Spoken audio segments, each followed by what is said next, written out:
ঠিক?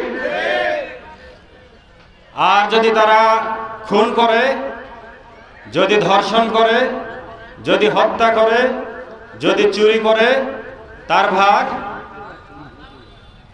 এটা কি জানেন তার ভাগ কি হবে? তার ভাগও নিতে হবে। তো যার জন্য আমি বলতেছি, মা বোন যিনারা আছেন তিনাদের প্রতিও আমি বলতেছি যে আমরা 500-1000 টাকার জন্য ভোটটা বিক্রি করি। আচ্ছা বলেন, আপনাকে যদি 10,000 টাকা দেওয়া হয়, আপনি কি খুনের মামলার আসামি হবেন? চুরির মামলার আসামি হবেন? বাংলাদেশে যতগুলো চেয়ারম্যান, এমপি, মন্ত্রী আমরা দেখলাম, সততার সাথে কাজ করছে এমন ঘটনা বিরল, আজ পর্যন্ত আমাদের চোখে পড়ে নাই। একটা চেয়ারম্যানের বেতন কত জানেন? 12,000 টাকা। 12,000 টাকায় তার গুন্ডা বাহিনী চলতে পারে? তার হুন্ডা বাহিনী চলতে পারে? মিনিমাম খরচ পার ডে যদি 30,000 ধরি, মাসে 3 লক্ষ টাকা। টাকা কই থেকে আসে? টাকাগুলো কই থেকে আসে? বাপের কি জমিদারি আছে? জনগণের টাকা চুরি করে, সেই চোরের ভাগ আপনাকে আমাকে বসে থেকে নিতে হবে। নামাজ পড়তেছেন, রোজা করতেছেন, হজ করতেছেন, সব কিছুই ঠিক আছে, কিন্তু এই চোরের ভাগ মন কেরামেন কাতেবে ফেরেশতারা লিখতেই আছে। চেয়ারম্যান সাহেব গম চুরি করতেছে, আর এদিকে কেরামিন আর কাতেবেন দুই ঘাড়ের উপরে আছে, তারা সুন্দরভাবে লিপিবদ্ধ করতে আছে। আপনি মনে করতেছেন যে আপনি আল্লাহর দুনিয়ার সব চাইতে নেককার বান্দা, মসজিদের মধ্যে তাওয়াফ করতেছেন, ওই যে একটা ভোট দিয়েছেন, সেই ভোটের বিনিময়ে কিন্তু ফেরেশতা বসে আছে না লিখতে আছে? যার কারণে সাবধান হন।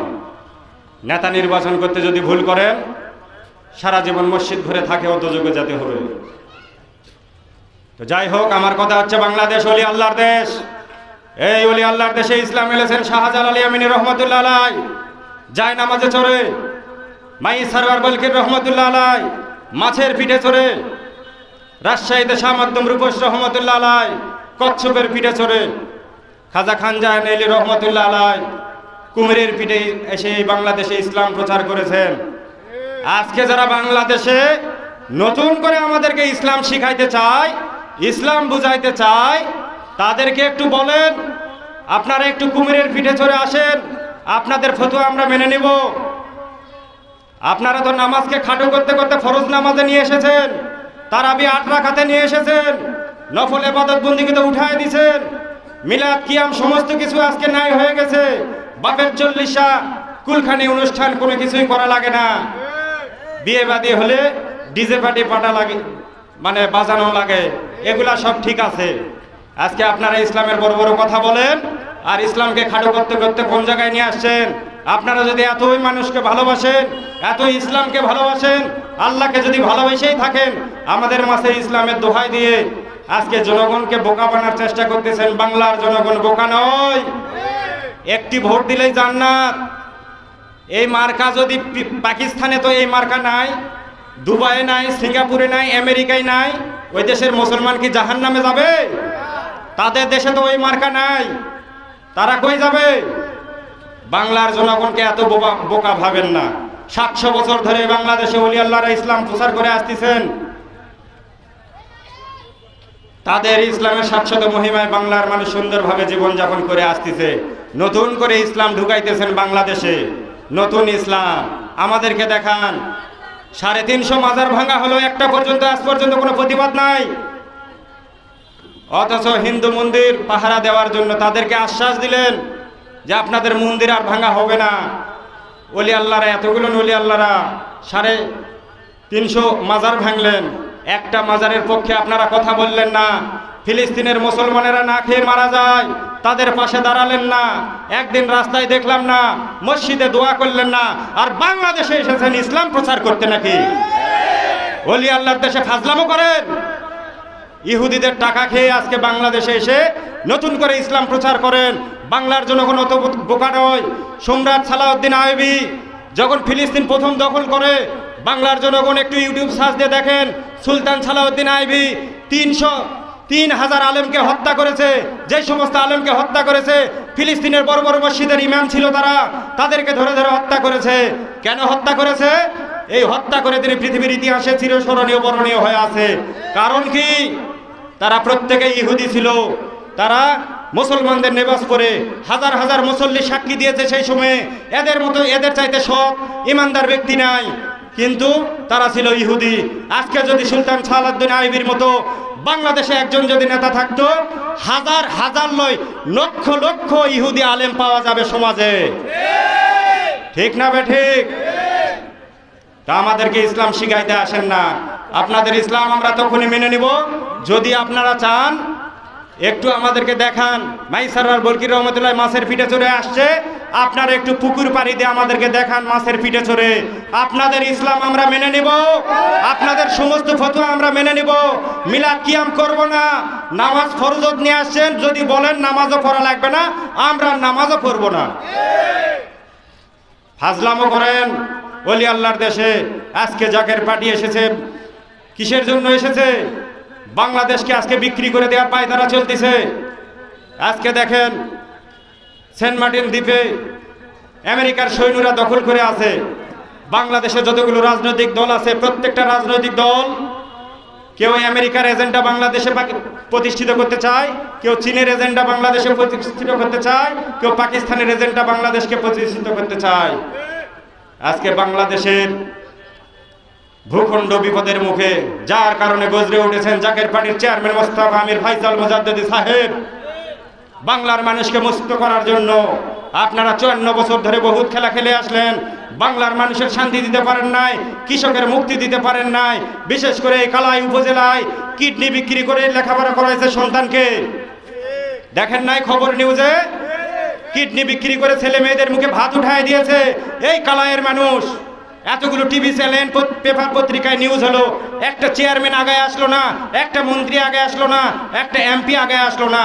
আবার বোকার মতো তাদের পিছনে আপনারা দৌড়েন, ট্রাক ভাড়া করে তাদের দিকে ছুটে যান। কবে মানুষ হবেন আপনারা? সংগ্রামী বন্ধুগণ, আপনারা যদি মনে করেন আমরা এখানে যারা আছি আমাদের অর্থনৈতিক অবস্থা বা আমরা এখানে দরিদ্র, আমরা কেউ দরিদ্র নয়। বাংলাদেশে যারা সরকারি ডিপার্টমেন্টে চাকরি করে, পিউন থেকে শুরু করে এমপি মন্ত্রী পর্যন্ত, প্রত্যেককে যদি সার্চ করা হয়, প্রত্যেকের অর্থের যদি হিসাব নেওয়া হয়, হাজার হাজার কোটি টাকা বাংলাদেশ থেকে পাচার হয়ে গেছে। সেই টাকার যদি হিসাব নেওয়া হয়, বাংলার প্রত্যেকটা জনগণের মাথা পিছু কোটি কোটি টাকা দিলেও টাকা শেষ হবে না। এত টাকা তারা আত্মসাৎ করেছে। বাংলাদেশের একজন পিউনের থাকে 350 কোটি টাকা, একজন মন্ত্রী লন্ডন, সিঙ্গাপুর, আমেরিকা সহ 350 বাড়ি থাকে। এই 350 বাড়ি যদি বিক্রি করে বাংলাদেশের মানুষের কাছে যদি দেওয়া হয়, প্রত্যেকের 5 তলা বাড়ি হবে, 1 তলা কারো বাড়ি থাকবে না। বাংলাদেশের অর্থনৈতিক বাজেট 8 লক্ষ কোটি টাকা। এই 8 লক্ষ কোটি টাকা যদি বাংলাদেশের 64 জেলায় ভাগ করে দেওয়া হয়, প্রত্যেকটি জেলা পায় 10,000 কোটি টাকা। এই 10,000 কোটি টাকা যদি একটি জেলায় ব্যয় করা হয়, প্রত্যেক জেলার ভিতরে এমন কোনো ইউনিয়ন ওয়ার্ড গ্রাম নাই যেই জায়গাগুলিতে কাঁচা কোনো রাস্তা থাকবে।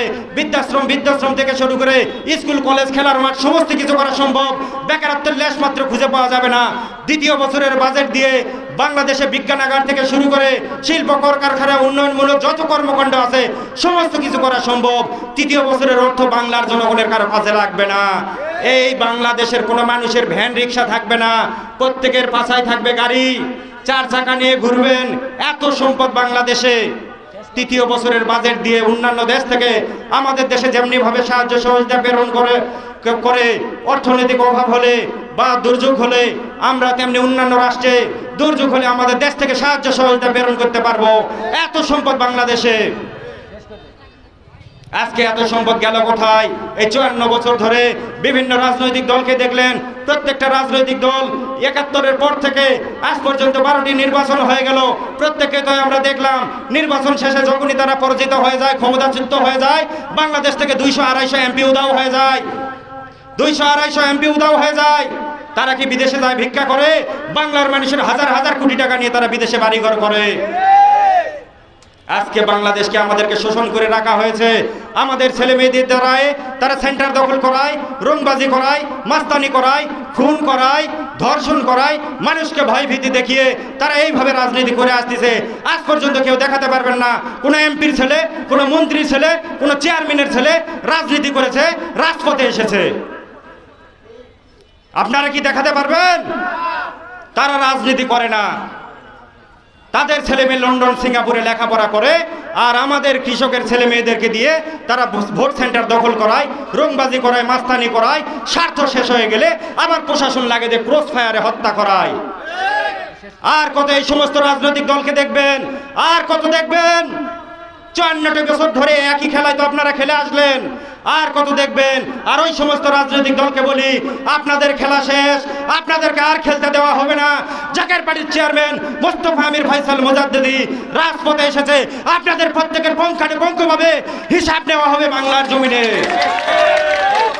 বাংলার মানুষকে আপনারা নিঃস্ব করে রেখেছেন, বাংলার কৃষকের উন্নয়ন নাই, বাংলার শ্রমজীবী মানুষের উন্নয়ন নাই, সারা বছর বাংলাদেশকে লুটেপুটে খায় শেষ করে দিয়েছেন আপনারা। আর কত দেখবেন? আপনারা একটু সচেতন হন, আপনাদের ছেলে মেয়েকে বলেন, যখন চেয়ারম্যানের ছেলে রাজপথে আসবে তার সাথে আপনি রাজনীতিতে যান, এমপির ছেলের সাথে রাজনীতিতে যান। আজ পর্যন্ত এমপির ছেলে মারা যায় না, চেয়ারম্যানের ছেলে মারা যায় না, আমাদের ছেলে মেয়েদেরকে দিয়ে তারা খুন করায়, হত্যা করায়। আমরা সেই নেতার প্রিয় পাত্র হওয়ার জন্য আমাদের সোনার ছেলেকে সেই সমস্ত নেতাদের কাছে কুরবানি করার জন্য দিয়ে দেই। সারা বছর সন্ত্রাসের দাগ নিয়ে ঘুরে, জেলখানায় পচে মরে, মাদকে আসক্ত হয়ে রাস্তায় রাস্তায় পড়ে থাকে। কবে বুঝবেন আপনারা? কবে বুঝবেন? যেহেতু আমার সময় শেষ, কথা আমি এখানে শেষ করলাম। নেতা যদি দেখতে হয়, পীরজাদা মোস্তফা আমির ফয়সাল মোজাদ্দেদি সাহেবকে দেখেন। আমি 2 মিনিটে কথা শেষ করে দিচ্ছি। জাকের পার্টির চেয়ারম্যান মোস্তফা আমির ফয়সাল মোজাদ্দেদি এমন একজন নেতা যিনি কোনোদিন চেয়ারের লোভ করে নাই। প্রেসিডেন্ট এরশাদ সাহেব হুজুর কেবলাজানের পালক পুত্রের মতো ছিল, 11টি বছর দেশ শাসন করেছে, তার কাছ থেকে কোনো সাহায্য সহযোগিতা নেয় নাই। যদি ক্ষমতার লোভ করতো জাকের পার্টির চেয়ারম্যান মহোদয়, বাংলাদেশের আনাচে কানাচে চেয়ারম্যান, মেম্বার, এমপি, মন্ত্রী সহ সরকারি প্রত্যেকটা ডিপার্টমেন্টে আমরা লোক দিয়ে ছাই দিতে পারতাম। যদি স্বার্থলোভী হতো, নিজের প্রতীককে যদি বিক্রি করতাম, অন্যান্য রাজনৈতিক দল যেমনি ভাবে জুটে গিয়ে নিজের আদর্শ ভুলে গিয়েছে, আমরা যদি আদর্শ বিসর্জন দিতাম 2-4-10টা সিট পাইতাম। ঠিক না বেঠিক? 2-4-10টা তো সিট পাইতাম নাকি? কিন্তু আমরা আদর্শ বিসর্জন দেই নাই। আমরা সারা জীবন গোলাপ ফুলের প্রতীক নিয়ে নির্বাচন করেছি, মানুষকে ধোকা দেই নাই, মানুষকে ধোকা দেয় নাই। জাকের পার্টির চেয়ারম্যান মহোদয় এমন একজন নেতা যিনি কোনোদিন অসত্যের কাছে মাথা নত করে নাই। তিনি যদি চাইতো বিভিন্ন রাজনৈতিক দলের সহযোগিতায় এমপি মন্ত্রী হতে পারত। এমপি মন্ত্রী হওয়ার ইচ্ছা জাকের পার্টির চেয়ারম্যানের মহোদয়ের নাই। দেশের যখনই ক্রান্তি লগ্ন এসেছে, জাকের পার্টির চেয়ারম্যান মহোদয় গজরে উঠেছিলেন। 2006 সালে যখন সারা বাংলাদেশে এই বাংলাদেশকে অরাজকতায় ভরে দেওয়া হয়েছিল, বাংলাদেশ যখন বোমাবাজিতে লিপ্ত ছিল, সন্ত্রাসী রাষ্ট্র হিসাবে বিশ্বের মধ্যে পরিচিত হয়েছিল, সেই সময় গজরে উঠেছিল জাকের পার্টির চেয়ারম্যান মোস্তফা আমির ফয়সাল মোজাদ্দেদি। কোন রাজনৈতিক দল মানে রাজপথে আসতে পারে নাই। ঢাকা পল্টন ময়দানে জাকের পার্টির চেয়ারম্যান মহোদয় 2 নেত্রীকে বসার জন্য বলেছিলেন এবং দেশকে সুষ্ঠুভাবে পরিচালনা করার কথা বলেছিলেন। জাকের পার্টির চেয়ারম্যান মহোদয়ের কথা শুনে নাই, পক্ষান্তরে পরবর্তীতে 2 নেত্রী জেলে ছিল। জাকের পার্টির চেয়ারম্যান সেই নেতা। আজকে দেশের ভূখণ্ড বিপদের মুখে, তাই জাকের পার্টি বাংলার মানুষকে নিয়ে ঐক্য করে এই বাংলাদেশকে রক্ষা করতে চায়, বাংলার মানুষকে মুক্ত করতে চায়, বাংলার মানুষের মুখে হাসি ফুটাতে চায়, বাংলার কৃষি দরিদ্র মানুষের মুখে হাসি ফুটাতে চায়। এই জন্য আজকে জাকের পার্টি রাজপথে। প্রত্যেকটা রাজনৈতিক দল বিভিন্ন কোনো না কোনো দেশের সাথে লিয়াজু করে বাংলাদেশকে বিক্রি করার জন্য, তাদের এজেন্ডা বাংলাদেশে পরিচালনা করার জন্য তারা একের পরে এক তারা ছলনা করে যাচ্ছে, বাংলার জনগণকে ধোকা দিয়ে যাচ্ছে। আমার কথা এখানে শেষ করলাম। যদি কোনোদিন দেখা হয়, কথা হবে ইনশাল্লাহ। আসসালামু আলাইকুম ওয়া রাহমাতুল্লাহি ওয়া বারাকাতুহু।